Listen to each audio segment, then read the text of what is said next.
On June 27, 2012, a historic event occurred in Washington, D.C.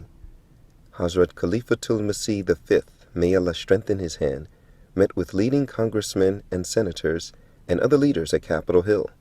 The meeting, the first of its kind, gave an opportunity to some of the most influential leaders in the United States to hear firsthand Islam's message on world peace. Ladies and gentlemen, if you can please be seated. Assalamu alaikum. May peace be on all of you. We start our proceedings this morning with a recitation of the Holy Quran with translation by Maulana Azhar Hanif, National Vice President of the Ahmadiyya Muslim Community.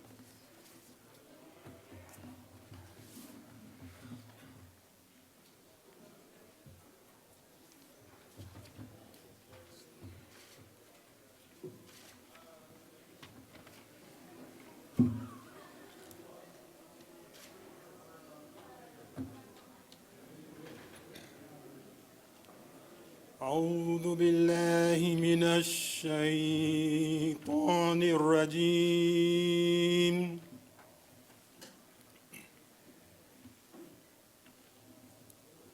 بسم الله الرحمن الرحيم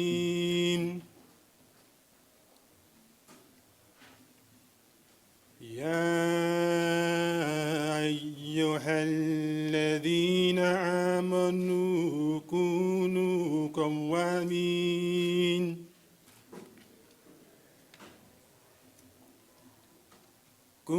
قوامين لله شهداء بالقسط ولا يجرمنكم شنآن قوم على ألا تعدلوا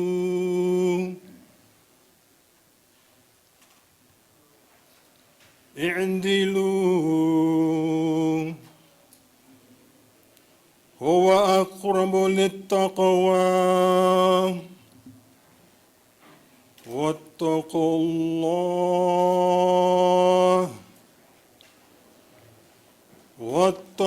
الله إن الله خبير بما تعملون.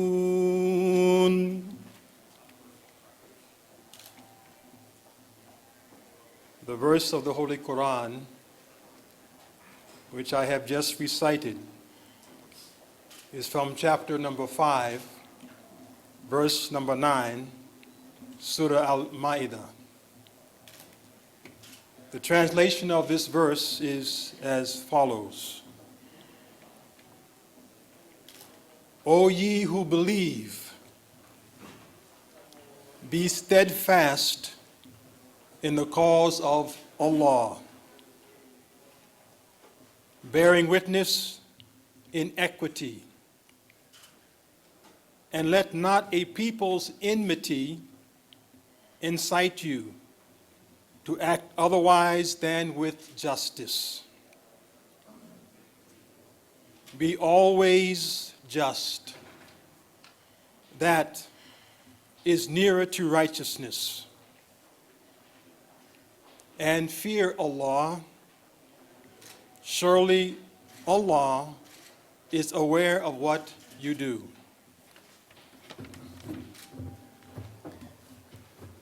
Thank you. Bismillahir Rahmanir Rahim, in the name of Allah, most gracious, ever merciful. Beloved Huzoor, honored guests, ladies and gentlemen, it is my distinct honor and privilege to welcome all of you to this special reception in honor of His Holiness Mirza Masroor Ahmad Khalifatul Masih Al-Khamis, the worldwide head of the Ahmadiyya Muslim community. The Ahmadiyya Muslim community is a dynamic, fast-growing, international revival movement within Islam. Founded in 1889, it spans over 200 countries with membership exceeding tens of millions. Here in the United States, our community is the first and oldest American Muslim community. We lay our official roots in 1920. What distinguishes the Ahmadiyya Muslim community from other Muslim organizations is its deep commitment to the institution of khilafat, or spiritual successorship. We stand united by a single spiritual khalifa, or leader. And under the leadership of our current khalifa, His Holiness, our community has now built over 15,000 mosques, over 500 schools, and over 30 hospitals. It has translated the Holy Quran into 70 languages. It propagates the true teachings of Islam and the message of peace and tolerance through a 24-hour satellite television channel, Muslim Television Ahmadiyya, the internet on alislam.org, and print, Islam International Publications. It has been at the forefront of worldwide disaster relief through an independent charitable organization, Humanity First. In many ways, today's historic trip of His Holiness to Capitol Hill marks an important watershed moment in the history of our community in the United States. For over 90 years, our community has been at the forefront of civic engagement. Our Ahmadi Muslim leaders have corresponded with US presidents ranging from Herbert Hoover to Franklin Roosevelt to Gerald Ford to Barack Obama. We have opened the first Muslim mosque in Washington, D.C. in 1950, and we have published the longest-running American Muslim periodical, The Muslim Sunrise. Indeed, under the guidance of its spiritual leaders, the Ahmadiyya Muslim community has had and continues to have a significant impact on American Islamic relations. For today's event, we are delighted to welcome a broad array of dignitaries. This includes members of the United States Congress, both the House and the Senate, members of the Diplomatic Corps, representatives from the White House, the US State Department, members of uniformed services, state and local elected officials, thought leaders, faith leaders, NGO leaders, think tank leaders, and professors. I also want to express the Ahmadiyya Muslim community's appreciation to the Tom Lantos Human Rights Commission and the US Commission on International Religious Freedom for their support. We truly hope you enjoy today's program. And with that brief introduction, let me now invite the Honorable US Senator Robert Casey of Pennsylvania to take the podium to share his remarks.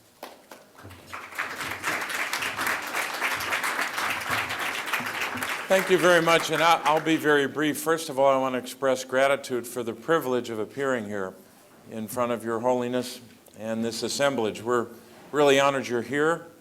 I was saying earlier that you brought the House and the Senate together. We should have you here more often, and we're grateful. Let me say how much I appreciate as well the opportunity to be here with the Ahmadiyya Muslim community here in the United States, and to be with members of the House of Representatives who have us here today. And I'll be very brief. I have to introduce two candidates for judge that we've been working on, and they have to be confirmed. And if we don't get them through the committee today, we'll be in big trouble in terms of timing. So I want to apologize for leaving early.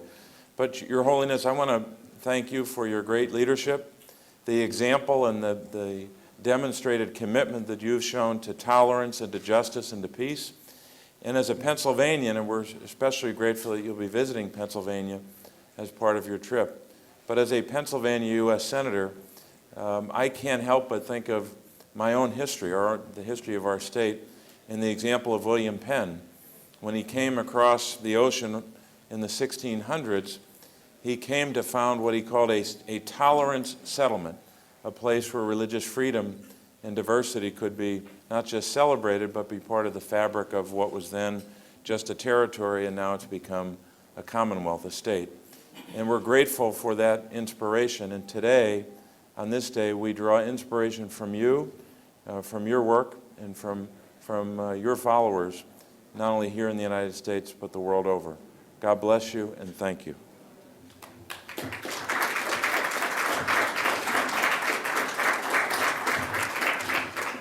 Our next speaker is the Honorable Keith Ellison, who is the first Muslim in the United States Congress and serves Minnesota's 5th Congressional District.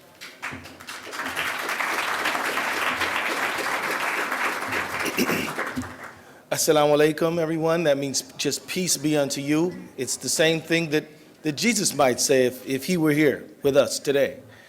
But I want to thank Your Holiness for joining us today and want to welcome you to the Capitol. It certainly is an honor to have you here, and we're all honored by your presence.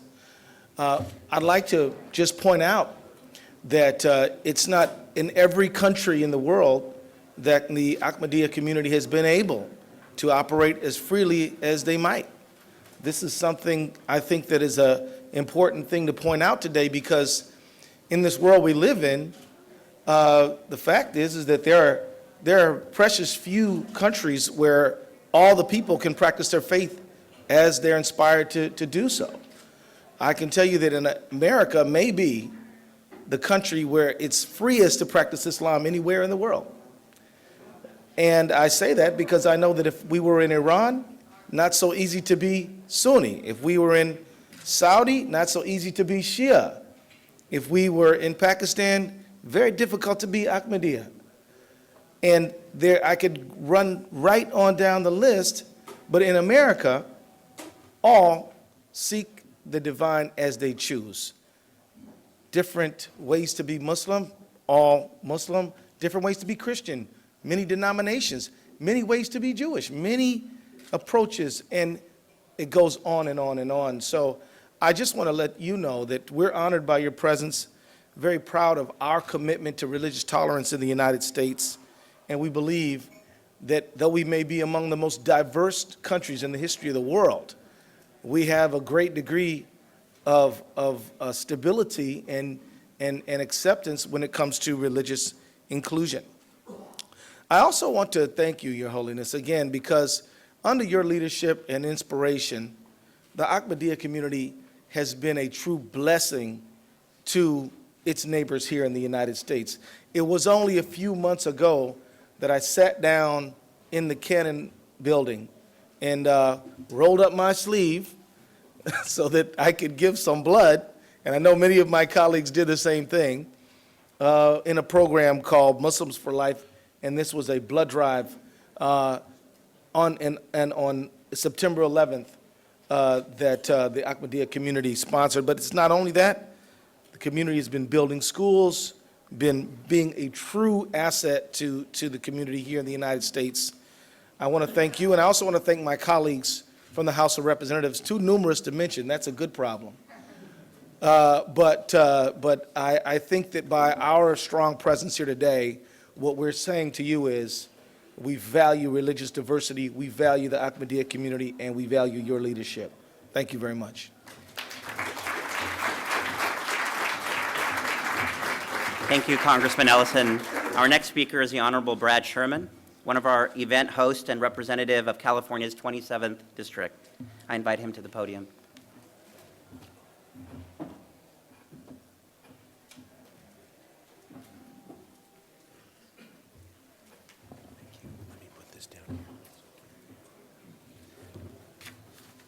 Hello, I'm Brad Sherman from California's best named city, Sherman Oaks. It is an honor to be here. Assalamu alaikum. I want to welcome His Holiness Hazrat Mirza Masroor Ahmad, the worldwide spiritual leader of the Ahmadiyya Muslim community, to our nation's capital. I know that this is his first time to visit Congress, and I think we're all honored to be here with him. Today, we recognize His Holiness's commitment to world peace, to brotherhood, to justice, and to religious freedom. I've interacted with many of the Ahmadi followers, both in California and here in Washington, D.C., and I'm only struck by their dedication to peace and to justice and the respect and admiration for the spiritual leader of their community. And I'm pleased to join with so many leaders in the House of Representatives in introducing a resolution today on the House floor to recognize His Holiness's visit to the United States. It's a pleasure to be with Katrina Lantos Sweat, who I've worked with for such a long time, and I had the honor to work with her father, Tom Lantos, and I know how proud he would be of her leadership, not only of the Tom Lantos Human Rights Commission, but also the U.S. Commission on International Religious Freedom. And I'd like to acknowledge and thank two of my friends from Los Angeles, Dr. Asif Mahmoud, who's been such an energetic leader of the community in Los Angeles and has worked so hard to make this event a success, and also, of course, Kareem Ahmed for all of his community activities and his work on today's event. The Ahmadiyya community was, I'm told, founded scarcely more than 100 years ago in 1889. It has grown to have tens of thousands of adherents here in the United States and tens of millions around the world. It is a community that has been a model for community service, for religious tolerance in both word and deed, as has been mentioned before, and as I had a chance to discuss with His Holiness in a meeting that several of us did before this larger reception. His decision to have Muslims for life honor the victims of September 11, 2001 by collecting 12,000 units of blood demonstrated a dedication to life and also a respect for what happened to this country on September 11th that I think all of us respect. There's only one thing that could bring me greater joy than to welcome His Holiness to Washington, D.C., in our capital, and that, of course, would be to welcome him to Los Angeles. And Mike, yes, and some of my other friends from California would think that maybe a side trip to Northern California could also be accomplished as a lesser important part of his visit to our state. The Ahmadi community's motto, love for all, hatred for none, I think speaks volumes about the community's commitment to tolerance, to dialogue, and to harmony. It is traditional and appropriate that a few gifts be given to a visitor. One of the things the members of Congress are able to do is to get a flag that is flown over the Capitol in Washington, D.C., and to give it to a man of great holiness who has honored us by his presence. And I would like to give you this flag.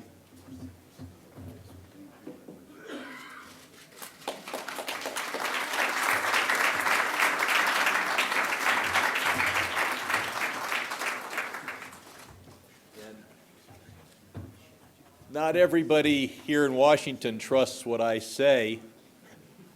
Some will wonder how His Holiness can be sure that that flag actually flew over the Capitol.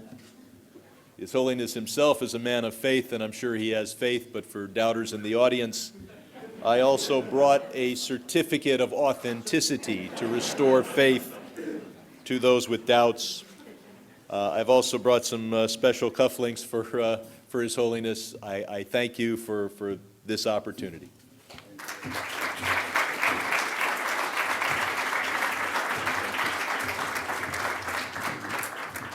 Our next speaker is the Honorable Dr. Katrina Lantos Sweat, Chairperson of the U.S. Commission for International Religious Freedom. I invite her to the podium to share her remarks.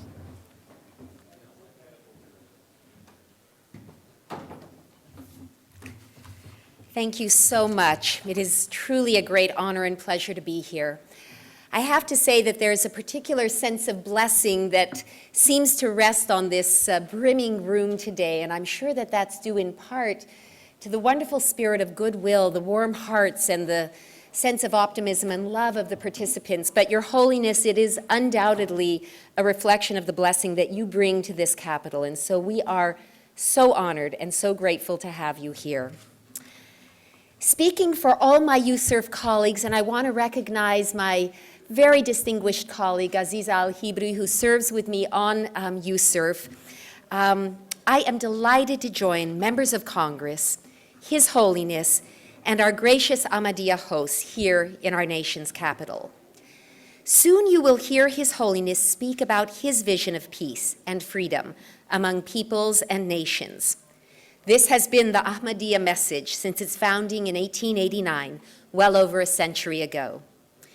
Indeed, when it comes to freedom of religion, there is unmistakable evidence that without freedom, there can be no peace. Nations which fail to protect the right to religious freedom fail to achieve peace within their own borders. All too often, they experience hatred and strife, violence and instability. In many of these countries, people have almost no idea what it's like to feel safe, secure, and truly free to live out their beliefs in peace as their conscience leads. Today, nearly 70% of the world's people live in such nations. This includes millions of members of the Ahmadiyya community. Since 1974, Pakistan's constitution has labeled all Ahmadiyya non-Muslims. For more than a quarter century, Pakistan's government has barred the community from calling its own worship centers mosques, from publicly uttering the traditional Islamic greeting, or quoting from the Quran, and from displaying Islam's basic affirmation. Throughout Pakistan, Ahmadiyya are prohibited from sharing their faith with others, or publishing or disseminating their own material. They are restricted from building houses of worship and holding public gatherings. And since they must register as non-Muslims to vote, Ahmadiyya, who insist they are Muslims, as they surely are effectively disenfranchised. Coupled with Pakistan's blasphemy laws, which affect every faith community, these laws have helped foster a climate of violence against Ahmadiyya members. The terrible attack on Lahore mosques in May of 2010 was but one example. But sadly, Pakistan isn't the only country which violates the freedom of religion for Ahmadiyya. In Indonesia, since June of 2008, the government has seriously limited Ahmadiyya activity to private worship and prohibited members from telling others about their faith. Since that time, at least 50 Ahmadiyya mosques have been vandalized and 36 mosques and meeting places shut down. In parts of East and West Java and elsewhere, extremists pressure local officials to close places of worship or ban Ahmadiyya activity altogether. In Saudi Arabia, Ahmadiyya members have been deported for their beliefs.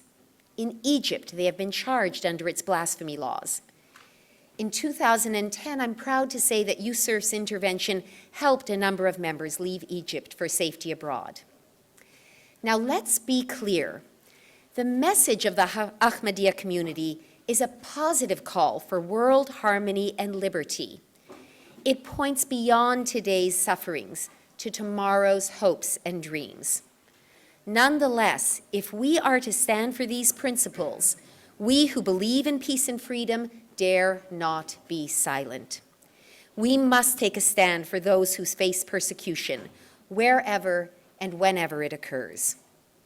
So, what can we do? First, we must realize that the same societies that violate the religious freedom of the Ahmadiyya also abuse the rights of others. As USERF has documented, where Ahmadiyya suffer, Hindus and Christians, Sikhs and Baha'is, Shia and other Muslims often are persecuted as well. Second, in order to protect the rights of all, including the Ahmadiyya, and foster peaceful, stable societies, we who are in Washington must make religious freedom a truly compelling foreign policy priority, woven into every aspect of our relationships with other countries. Finally, the United States government should specifically confront governments which target the Ahmadiyya. It should urge Pakistan to amend its constitution and rescind all anti-Ahmadiyya laws. It should urge Indonesia to overturn its 2008 decree and all provincial bans against Ahmadiyya religious practice. It should press both governments to investigate acts of violence thoroughly and prosecute perpetrators vigorously. And until Pakistan proves itself to be serious about reform, USCIRF believes that it does qualify as a country of particular concern. Speaking for the U.S. Commission on International Religious Freedom, let me conclude by saying that we will continue to stand for the right of people everywhere to think as they please, believe or not believe as they wish, peacefully practice their beliefs, and express them publicly without fear or intimidation. We are proud to stand with the Ahmadiyya community and proclaim together that these and other freedoms are the birthright of humanity. Thank you so much.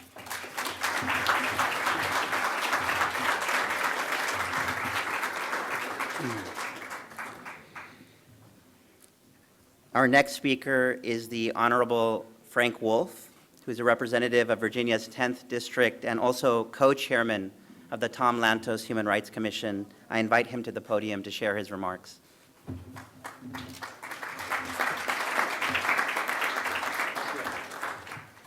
Well, on behalf of the Tom Lantos Human Rights Commission, I want to welcome Your Holiness here. And I want to thank the Ahmadiyya community, particularly here in the United States, but around the world. We know, and I think Ms. Katrina Sweat-Lantos explained the degree of difficulties that the Ahmadiyyas have had. We've seen the pictures of the mosque where they were killed in Pakistan. We know they have a very difficult time in Egypt. They have a very difficult time in other countries. I want to particularly thank the community, the Ahmadiyya community, for supporting the bill that I have that passed the House overwhelmingly, 400 and some to about 20, that sets up a special envoy to advocate for religious minorities in the Middle East. That bill passed, and it passed with the support of the Ahmadiyya community here. And lastly, to welcome His Holiness here and to thank the community and to thank you for the strong support the Ahmadiyya community has given to this, but also not only given to this special envoy bill, but has always been there. Every time there's a group advocating for human rights and religious freedom, the Ahmadiyya community has always been there, and I thank you and welcome you. I wanted to welcome the Democratic leader of the House of Representatives, the Honorable Nancy Pelosi, invite her to the stage.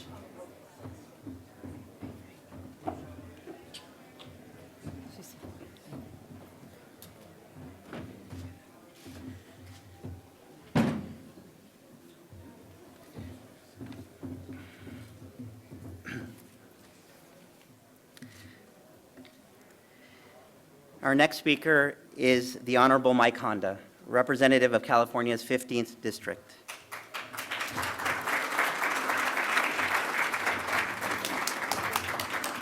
Assalamu alaikum.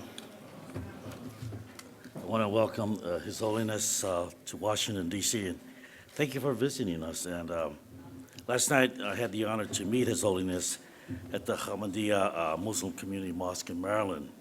It was a wonderful conversation that we had about the power of education, the role of peace, and the diplomacy of the U.S. foreign policy in promoting a peaceful and patriotic Islam.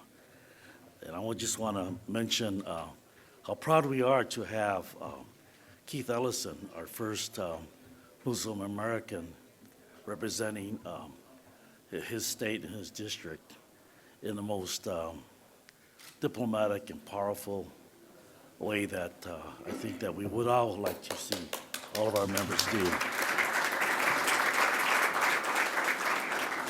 And he's no stranger to criticisms or misinformation, but he's very adept at handling it all and turning it around to his own advantage. And I just want to let His Holiness know that we have a voice with him and with Congressman Andre Carson. And this is the history and this is the promise of this country, that all can participate in this wonderful government. And there are millions of Ahmadi Muslims that are part of the great American fabric. Ahmadi Muslims are teachers, doctors, lawyers, businessmen, and women who are focused on building the stronger communities, like my dear friend Muhammad Chaudhry, who is the president of Silicon Valley Education Foundation. Where are you, Chaudhry? He must be out now. There you are. And he's also the national vice president of the Ahmadiyya Youth Group, the MKA, which I'm wearing the scarf as I promised. I think that we would like to, since you're vice chair, that we should bring the youth group to the West Coast and do the things that they are doing here on the East Coast. And so I know that they will bring the same message of peace that was mentioned in 1908, that was last written by the work of the promised Messiah for the Ahmadiyyan, Hazrat Mirza Ghulam Ahmad. And he stated that the earth created by God provides a common floor for all people alike. And the sun, moon, and the many stars are a source of radiance and provide many other benefits to all alike. This quote resonates deeply with me as someone who served in the Peace Corps, as someone who spent my lifetime as a classroom teacher, but also as a person who had experienced discrimination and the setting aside of the Constitution solely because of what I look like. And so the plight and the fight and the kind of uphill battle that the Ahmadiyya Muslim community is facing worldwide, I hope that you find the safe harbor in our country for the young people so that they can develop their leadership skills throughout our country and to provide that kind of leadership not only towards the country but to the rest of the world so that they can bring the message of peace, freedom, and harmony led by His Holiness. Thank you very much for joining us in Washington, D.C. Thank you very much.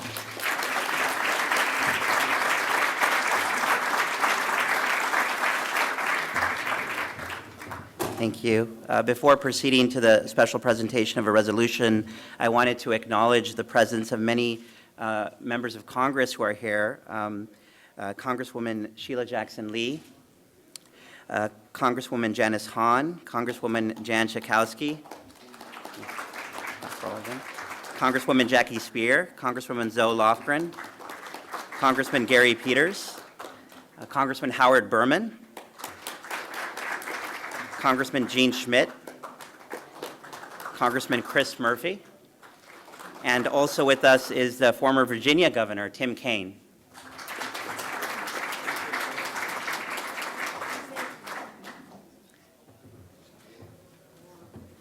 I almost forgot. I have it here written, and the Honorable Laura Richardson as well. Thank you so much, all of you, for coming, and there's many others as well. I'm seeing so many. Congressman Franks just sat down. I acknowledge him as well. And there are several others. If I forget anyone, we welcome all of you to this proceeding. We now switch to the presentation of a special congressional resolution honoring Huzoor, His Holiness's visit, and I invite Congresswoman Zoe Lofgren to do so. Well, thank you so much. It's wonderful to be here, and I'm pleased to welcome His Holiness on this historic visit to the United States. I'm introducing an official House resolution today welcoming His Holiness. Very large numbers of my colleagues have co-sponsored this resolution, including, I think, all of the members of Congress who are here with us this morning. The Ahmadiyya Muslim community, as we know, was founded over 100 years ago, and your long advocacy for human rights and protection for religious minorities is well known. The community has millions of members all across the globe. It builds mosques, hospitals, and schools, and started an international charity organization focused on disaster relief. Despite persecution directed at this community, His Holiness has urged moderation, restraint, and nonviolence. I understand that in a few minutes he will deliver a keynote address on the path to peace, just relations between nations. But before he does, we wish to commend his commitment to peace, justice, and humanity, and offer a sincere welcome to His Holiness and a copy of the resolution of the House of Representatives that we are introducing this very day.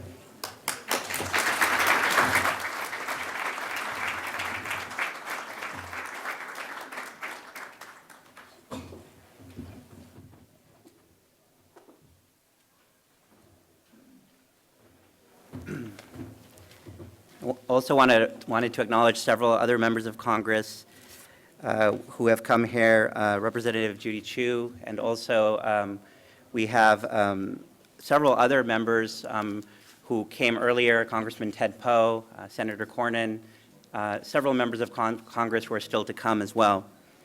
It is now my distinct honor to introduce our next speaker, the Honorable Nancy Pelosi, Representative of California's 8th District and current Democratic leader of the U.S. House of Representatives.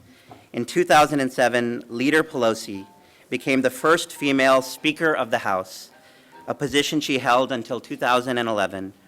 Leader Pelosi is the highest-ranking female politician in American history and has been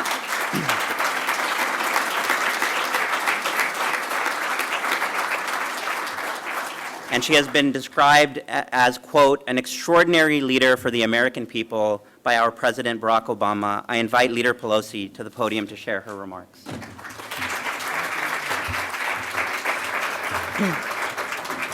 Good morning, Your Holiness, my colleagues. I'm so proud to be part of a very strong bipartisan welcome to you, Your Holiness, to the Capitol. Very proud of Congresswoman Lofgren's resolution to formalize that welcome. I thank Abjan Khan, the National Director of Public Affairs. Where'd you go? There, for your leadership and your kind introduction. Dr. Zafar, welcome to you as well. And it's always an honor for us to be with Katrina Lantos-Sweat, who brings to this event and to her work a great family tradition of protecting religious freedom and human rights throughout the world. I want to thank my friend Karim Ahmed for introducing me to the community and to his making me much more aware of the work of His Holiness and the leadership. We're very blessed in America with a large population of Muslim Americans. People from time to time say to me, there are more Muslims in America than there are in Qatar, for example. And I said, well, there are more Muslims in America than there are Episcopalians in America. And so just to give an idea of the strength of this community and what it means, and I'm very blessed in my district that I represent in San Francisco. And so recognizing that contribution, when I was elected Speaker, just within a matter of days, we had our first meeting, and I asked our newest member and first Muslim American, Keith Ellison, to do the opening prayer. It was our first prayer under a new majority, and he honored us with his beautiful prayer, and our members were very inspired by that and have been ever since. Since then, he has doubled the number of Americans, by 100%, he has increased the number of Muslim Americans in the Congress.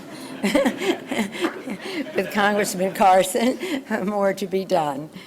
But again, it is an honor to welcome you, Your Holiness, and I want to say it's an honor because you are a man, though of humble beginnings, your leadership has made you a figure of global prominence. You started as a teacher, and you have become a guide for millions of Muslims worldwide. You work to help farmers in Ghana, that humble task, and you remain a force for progress across borders, an advocate for investment in the developing world. You have been persecuted for your beliefs, jailed for your faith, and exiled from your homeland, but you refuse to turn to bitterness or vengeance, and that is a very important lesson. Instead, His Holiness has emerged as a leader of wisdom and compassion, a champion of nonviolence among nations, and respect among faiths. His Holiness and this community have had the courage to condemn terrorism no matter where or who perpetrates it, not simply because you were victims of violence yourselves, but because terror is wrong wherever and whenever it occurs. You have spoken out against violence of intolerance, even among fellow Muslims, not only because you have endured persecution firsthand, but because calling for the destruction of churches and synagogues or other houses of worship is a violation of basic human rights. You have taken your campaign for understanding across our country, and thank you for doing that. Serving as voices for moderation and the drive for peace, this community has done that. You have demonstrated clear and unwavering the community here. And as I say, my introduction has been through my friend Kareem Ahmed, but I know from him that the Ahmadiyya Muslim community has been a force demonstrating clear and unwavering loyalty to the United States. Again, promoting life in our community, blood drives, you're part of the community, and saving lives. These messages and actions reflect the strength of this community and its commitment to our common humanity. And you do this not because all of the people, Your Holiness, the Ahmadiyya community does this not because all of the people that you serve are Muslim. You do this because you are Muslim, and that is your value system. To promote peace and pursue justice, to support human rights and secure the common good, to respect and the dignity of fellow human beings, to embrace and build a society rooted in equality, founded on pluralism, shaped and strengthened by our beautiful diversity. These principles rest at the core of American life and success. They are critical, unbreakable threads in the fabric of American history and progress. Together, by striving to live up to those values, we can strive to realize the hopes of His Holiness, that the peace of the world comes to be established before our very eyes. As we greet you on Capitol Hill, we take heed of your clarion call to action, that, quote, we must all endeavor to spread love, affection, and a sense of community. From the halls of Congress to the neighborhoods across our country to communities around the globe, we must all remain dedicated to the mission of peace and to the cause of justice.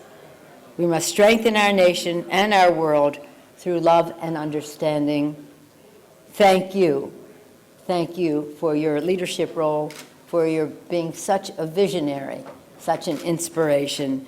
It is an honor to be in the same room with you. Thank you for bringing us all together to honor you and for the work that you have led us in to build a better future. Thank you, Your Holiness. Thank you, Your Holiness.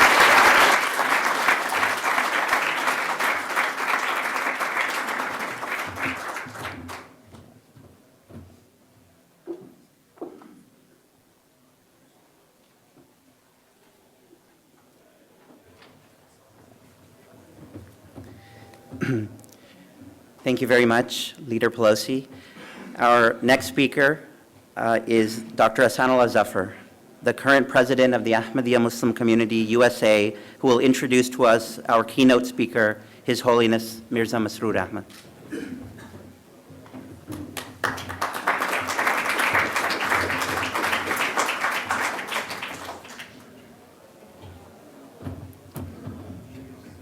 A'udhu billahi minash shaitanir rajim. Bismillahir rahmanir rahim.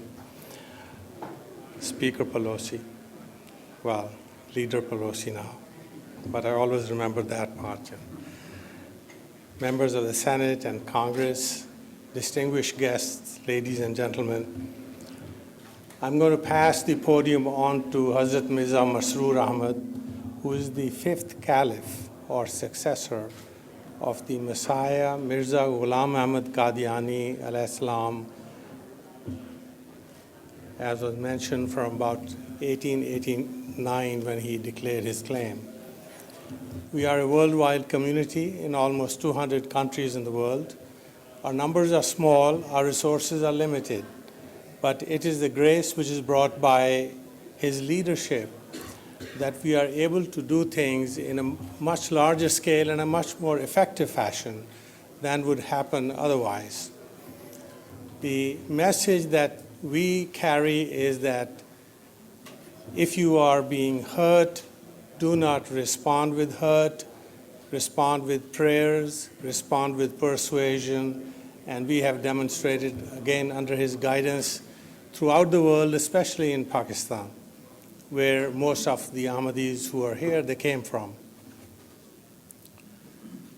He taught us that humanity, a human being, is the fundamental source of respect for all of us and actually for anyone in this world. And we serve humanity not because they have our faith, but because they are human beings. And these things are being done in Africa, where we are providing the resources for education, for healthcare, and for basic human needs such as clean water. Now we started with some solar electrical supplies as well on a limited scale. But the effects are grand because of the benefit of his leadership and the inspiration he provides us.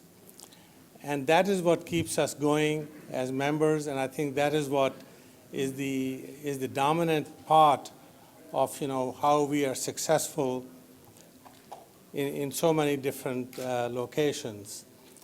And with that, I will stop and I'll let him do the presentation because that's what the value really is. Thank you.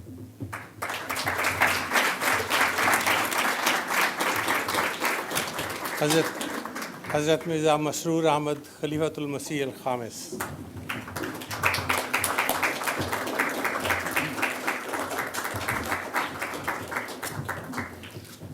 Assalam, please be seated.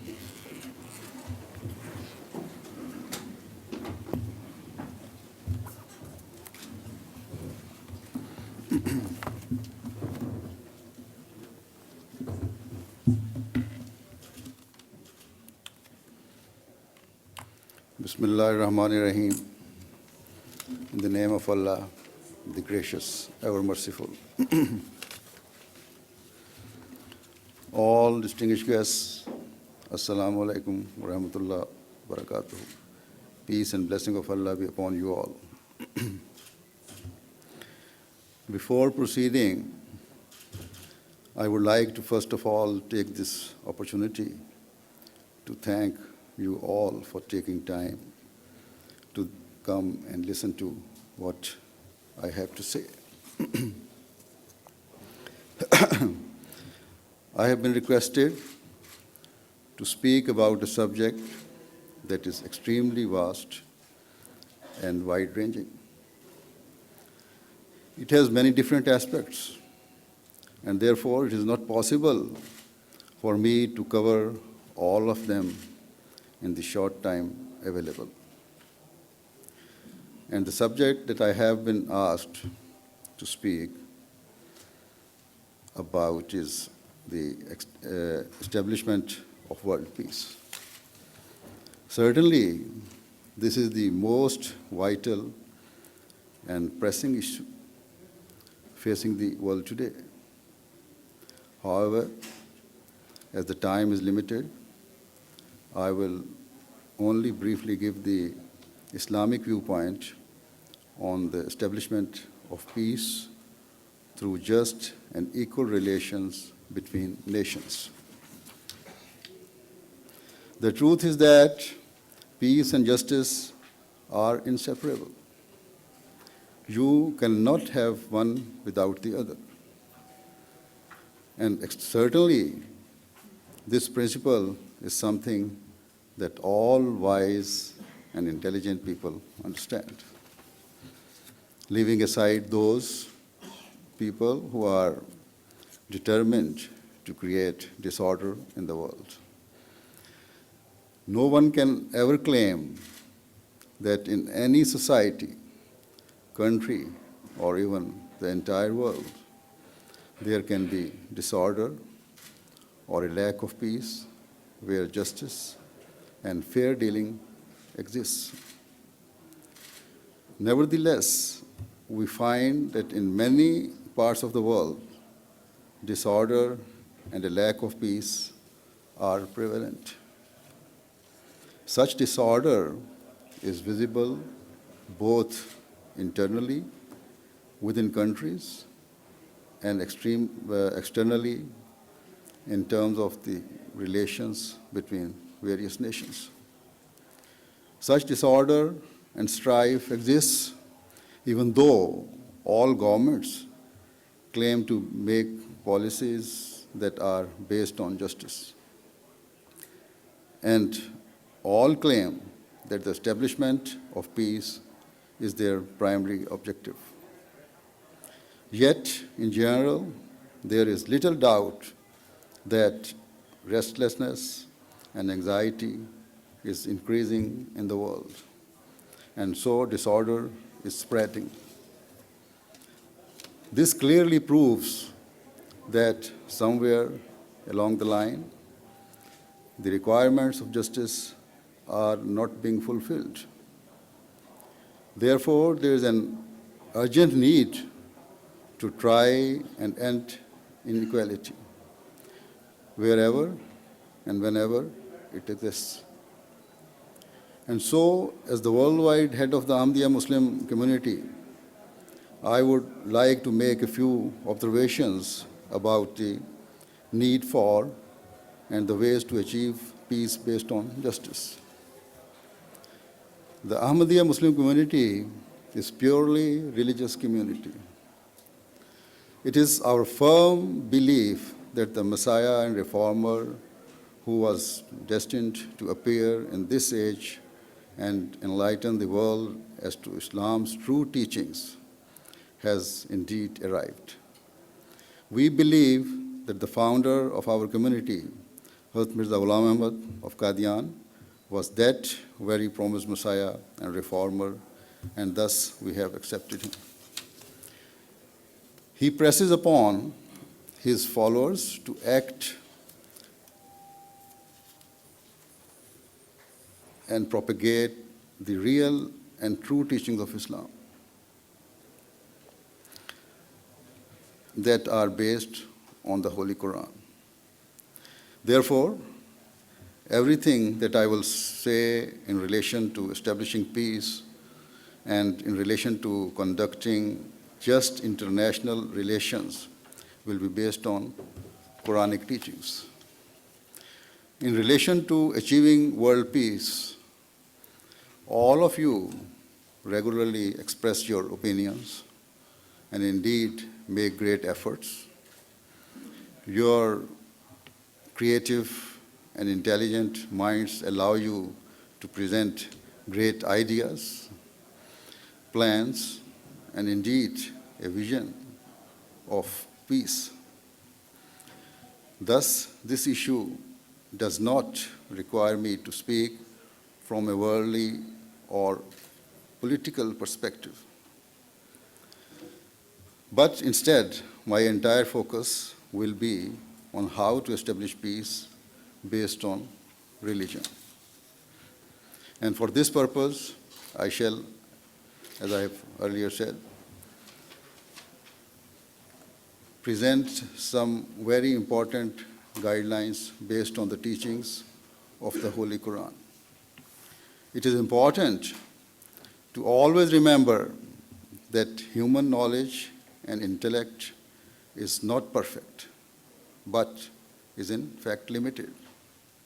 Thus, when making decisions or forming thoughts, often certain factors enter human minds which can cloud judgment and lead to a person trying to fulfill his own rights. Ultimately, this can lead to an unjust outcome and decision being made. However, God's law is perfect, and so no vested interests or unfair provisions exist.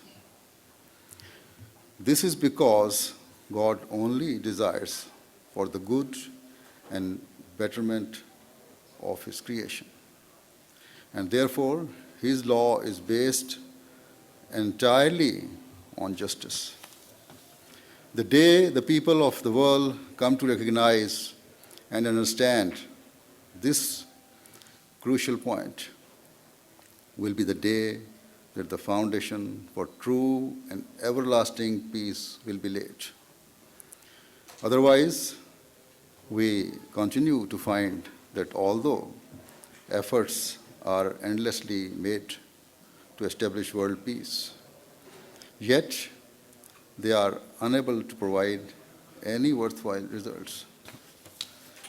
After the conclusion of the First World War, the leaders of certain countries desired for good and peaceful relations between all nations in future. Thus, in an effort to achieve world peace, the League of Nations was formed. Its principal aim was to maintain world peace and to prevent future wars from breaking out. Unfortunately, the rules of the League and resolutions it passed had certain flaws and weaknesses, and so they did not properly protect the rights of all peoples and all nations equally. Hence, as a result of the inequalities that existed, long-term peace could not prevail.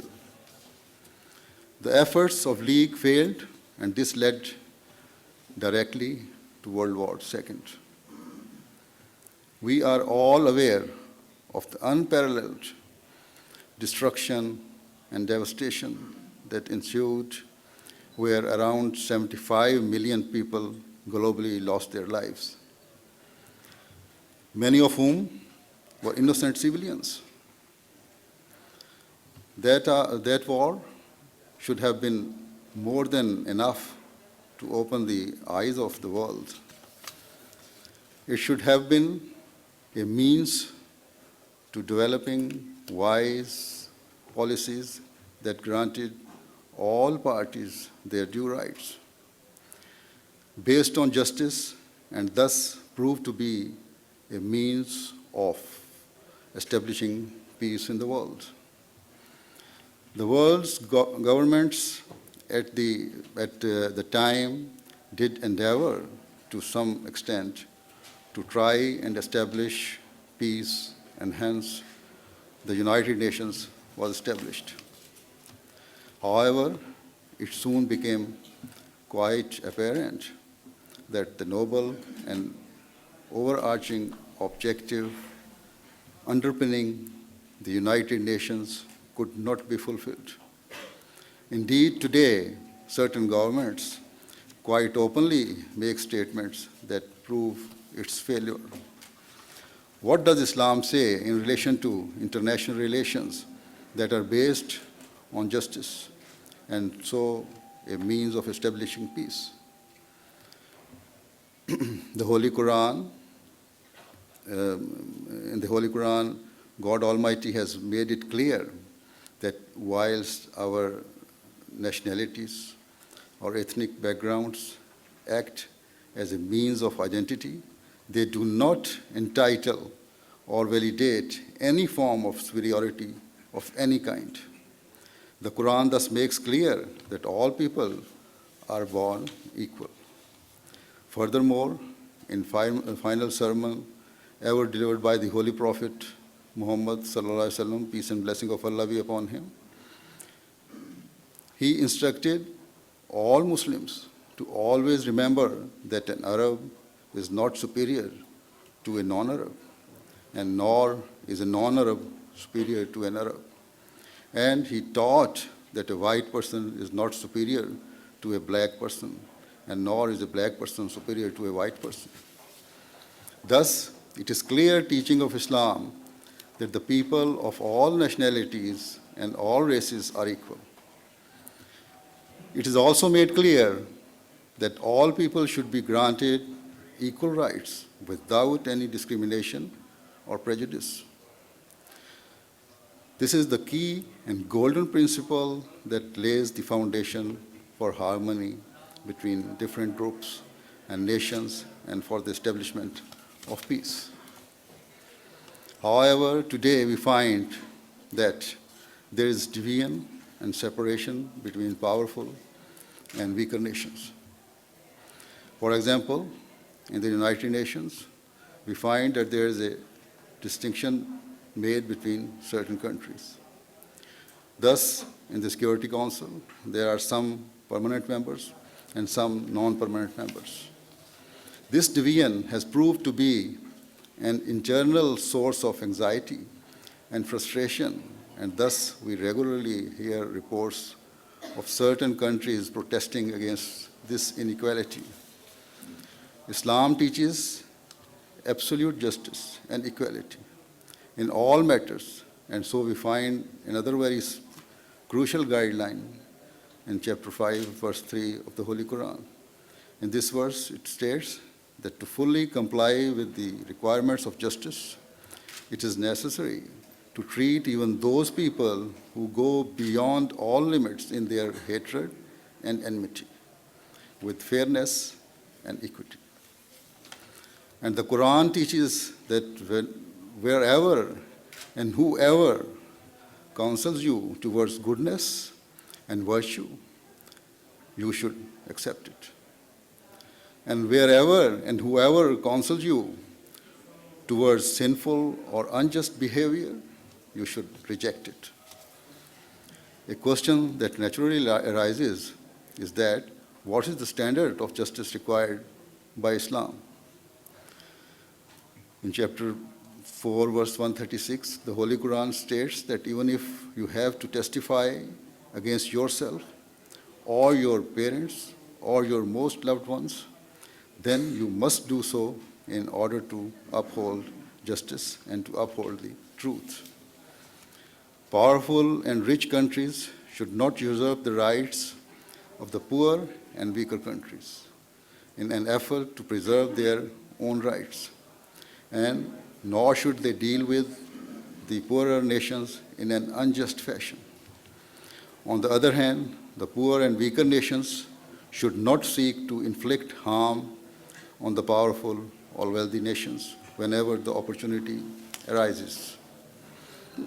Instead, both sides should endeavor to fully abide by the principles of justice, and indeed this is a matter of crucial importance in maintaining peaceful relations between countries.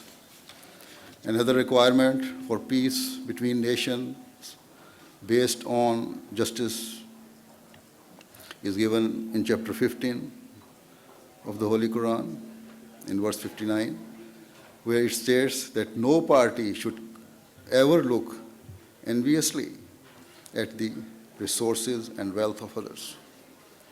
And similarly, no country should seek to unjustly appropriate or take over the resources of another country on the false pretext of trying to assist or support them. Thus, on the basis of providing technical expertise, governments should not take advantage of other nations by making unjust trade deals or contracts. And similarly, on the basis of providing expertise or assistance, governments should not try to take control of the natural resources or assets of the developing nations. Where less educated people or governments need to be taught how to properly utilize their natural resources, then this should be done. Then nations and governments should always seek to serve and help those less fortunate. However, such service should not be rendered with an aim of achieving national or political benefits or as a means to fulfill vested interests. We find that in the past 6 or 7 decades, the United Nations has launched many programs or foundations aiming to help the poor countries to progress. Towards this effort, they have explored the natural resources of the developing nations. However, despite these efforts, none of the poorer countries have reached this stage or level of the developed nations. One reason for this is certainly wide-ranging corruption by many of the governments of those underdeveloped countries. With regret, though, I must say that despite this as a means to further their own interests, the developed nations have continued to deal with such governments. Trade deals, international aid, and business contracts have continued to be processed. And as a result, the frustration and restlessness of the poor and deprived segments of society have continued to increase, and this has led to rebellion and internal disorder within those countries. The poor people of the developing countries have become so frustrated that they have turned against not only their own leaders, but also the big powers as well. This has played into the hands of the extremist groups who have taken advantage of the frustrations and so have been able to encourage such people towards joining their groups and supporting their hate-filled ideology. And the ultimate result of this has been that the peace of the world has been destroyed. Thus, Islam has drawn our attention to various means for peace. It requires absolute justice. It requires truthful testimony to always be given. It requires that our glances are not cast enviously in the direction of the wealth of others. And it requires that the developed nations put aside their own vested interests and instead help and serve the less developed and poorer nations with a truly selfless attitude and spirit. If all of these factors are observed, then true peace will be established. If, despite all these aforementioned measures, any country transgresses all limits and attacks another country and seeks to unjustly take control of its resources, then other countries should certainly take measures to stop such cruelty. But they should always act with justice when doing so. The circumstances for taking action based on Islamic teachings are detailed in the Holy Quran in chapter 49, where it says, it teaches that where two nations are in dispute and this leads to war, then other governments should strongly counsel them towards dialogue and diplomacy so that they can come to an agreement and reconciliation on the basis of a negotiated settlement. However, if one of the parties does not accept the terms of agreement and wages war, then other countries should unite together and fight to stop that aggressor. When the aggressive nation is defeated and he agrees to mutual negotiation, then all parties should work together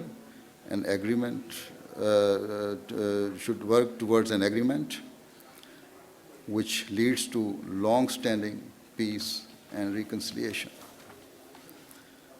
Harsh and unjust conditions should not be enforced. that lead to the hands of any nation being tied, because in the long term, that will lead to restlessness, which will ferment and spread.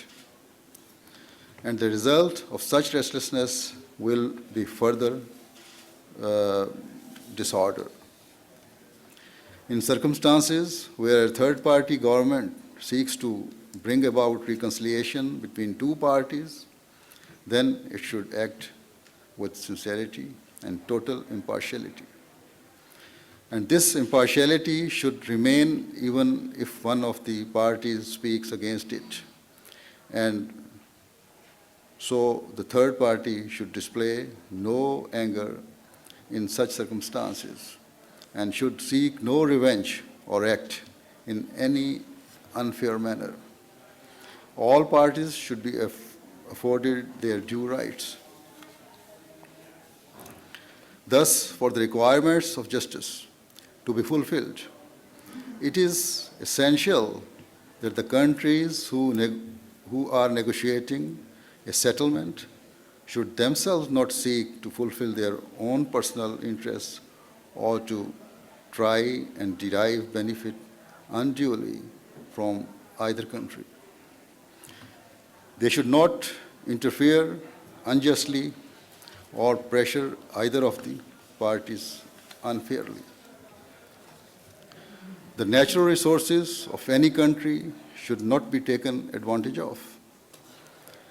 Unnecessary and unfair restrictions should not be placed upon such countries, because this is neither just and nor can it ever prove to be a source of improving relations between countries. Due to time constraints, I have mentioned these points only very briefly. In short, if we desire peace to be established in the world, then we must leave aside our personal and national interests for the greater good, and instead we must establish mutual relations that are based entirely on justice. Otherwise, you might agree with me, some of you, due to the alliances, blocs may be formed in future, or even I can say they have started forming. It is not unlikely that disorder will continue to increase in the world, which will ultimately lead to a huge destruction. The effects of such devastation and warfare will surely last for many generations. And so the United States, as the world's largest power, should play its role in acting with true justice and with such good intentions as I have described. If it does so, then the world will always remember with great admiration your great efforts. It is my prayer that this becomes a reality. Thank you very much. Thank you again.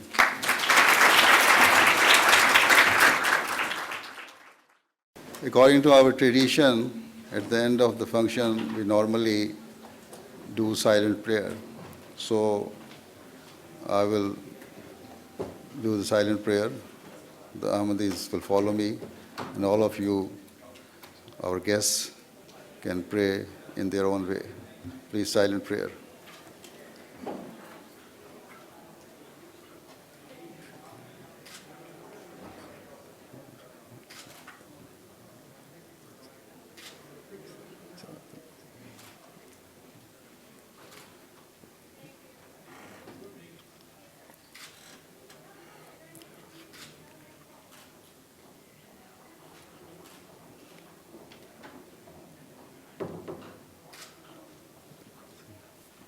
Ameen. After the event, a special guided tour of Capitol Hill was provided. Concluding this extraordinary day was a resolution introduced in Congress and sponsored by 19 congressional leaders, highlighting Huzoor's visit to the halls of Congress and recognizing his commitment to peace.